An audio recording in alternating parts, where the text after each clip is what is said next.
Why do we need two systems for singing? Everybody knows about the lines and the spaces. Everybody knows about every good boy does fine and all cows eat grass.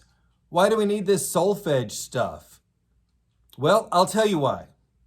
And if you stick around to the end of the video, I guarantee you that you will be sight reading a song with no difficulty. So stick with me, okay? Now, back to that first question. Why do we need two systems? If we already have lines and spaces, why do we need solfège? Well, one answer to that is you don't necessarily need solfège, but you do need something. Some people, instead of solfège, use numbers, 1, 2, 3. Instead of do, re, mi, fa, sol, la, ti, they go 1, 2, 3, 4, 5, 6, 7. And you can do that, that's fine. And that works for the same reason that solfège works. To help answer that question, let me ask you a question. Who are you? Now, there's a number of ways you could answer that question. You could answer with your name. You could give me your name. That's fine. But you could also say things like, I'm a parent, or I'm a sister or a brother, or I'm an aunt or an uncle, I'm a niece, I'm a nephew, I'm a grandmother, a grandfather, a grandchild. You see, there are lots of ways we can label ourselves and describe ourselves. If you tell me your name, that's who you are. But if you tell me one of those other things, mother, father, sister, brother, niece, nephew, cousin, you're telling me who you are in relation to someone else or several someone's else. And it's the same way with music. If you look at these two notes on the staff, as it is right now, we have no idea what they are. We don't even know what their names are. Now, I can put a clef on there, and we'll talk about clefs another time. But I'll put that clef on there, and that clef tells me that those two notes are G and A. All right? But that doesn't really tell me about how to tune those notes, how to sing those notes. But if I put the syllables underneath them, now they are so and la, and they have a certain relationship to one another. But in another key, those two notes could be ti and do. And they would have a different relationship to one another. In the key of C, those two notes, which happen to be because of the presence of that treble clef there, those notes happen to be G and A. And in the key of C, they are so and la. Do, re, mi, fa, sol, la. Do, re, mi, fa, sol, la. And so la have a certain relationship to one another in the key of C. But in the key of A, those two notes, well, we have to do something else to make this the key of A. That's called a key signature. We'll talk about that another time too. But in the key of A, those same two places, that line and that space on the staff, are this. Do, re, mi, fa, sol, la, ti, do, ti, do. Now, ti, do in the key of A is a different relationship from do, re, mi, fa, sol, la in the key of C. So it's great to learn the names of the notes. That's great. But for singing, and really for any instrument besides a keyboard instrument, where you have to tune the notes yourself, the violin, the flute, the trumpet, pretty much any other instrument besides a keyboard instrument, you have to tune the notes yourself as you go. And so it's important to know the relationships between the notes. Let's go back to our good friend, the key of C. C is just a good key to start with because it doesn't have any complicated things to mess it up. On the keyboard, you can play the key of C on just the white keys alone. So in C is do. Do, re, mi, fa, sol, la, ti, do. Remember those? Do, re, mi, fa, sol, la, ti, do. Ti, la, sol, fa, mi, re, do. All right. There are certain relationships among those syllables. Now, we talked about a couple of them last time. We talked about mi, fa, and how that's what we call a half step. Do, re, mi, fa, and how those two tones are closer together than, for example, do and re are. Re is a whole step, re, mi is a whole step, mi, fa is called a half step, mi, fa, they're closer together. And then sol, la, ti, do is another half step. Ti, do, those are also very close together.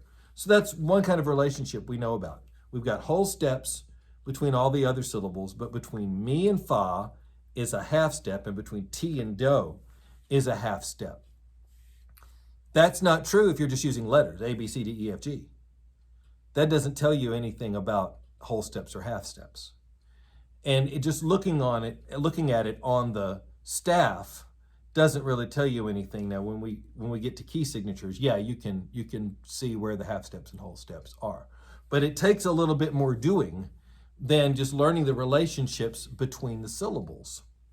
So, some other relationships that we have amongst these different syllables in solfège are what we call intervals. The intervals are the spaces between the different tones. So if we go back to do, and if I skip some tones in between, instead of going do, re, mi, fa, so, if I skip every other one and I go do, mi, so, and back down, mi, do, I've done what's called a broken chord or an arpeggio. Do, mi, so, mi, do. And if I add the upper do, mi, so, mi, do. That's an arpeggio on a C major chord. Now, the relationship between do and mi is what we call a major third. Do, mi, and that's the foundation of a major chord. Do, mi, so, mi, do is a C major chord. That's the chord that's based on do. In the key of C, do, mi is not the only major third. If we start on so, and I'm going to start on this so down here instead of this one up here because I don't want to sing that high. If I start here on so, and I go from so to T, so, T, that's also a major third, and I can make a chord based on that major third. So, T, re, T, so, Ti, do, mi, so, mi, do. So, ti, re, ti, so, do. Now, if I go to fa, the relationship between fa and la is also a major third. So here's do, re, mi, fa. Here we go.